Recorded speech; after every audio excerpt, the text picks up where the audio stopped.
এখন রমজান মাস, আর এই রমজান মাস আসলে এই ইফতারের সময়টাতে আমাদের দেশে দেখা যায় রাস্তাঘাটে, ফুটপাতে, মানে সব জায়গায় হোটেলগুলোতে দেখা যায় রাস্তার বাইরে মানে ফুটপাতে এনে তারা ইফতার সামগ্রীগুলো বিক্রি করতেছে।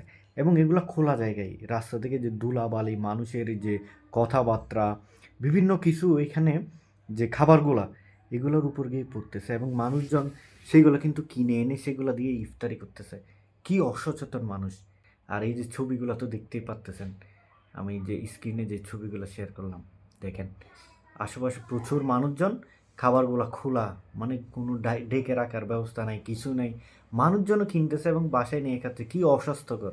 ধরেন মানুষ চিল্লাচিল্লি করতেছে, কথা বলতেছে, মানুষের থেকে তো থুতু বের হচ্ছে।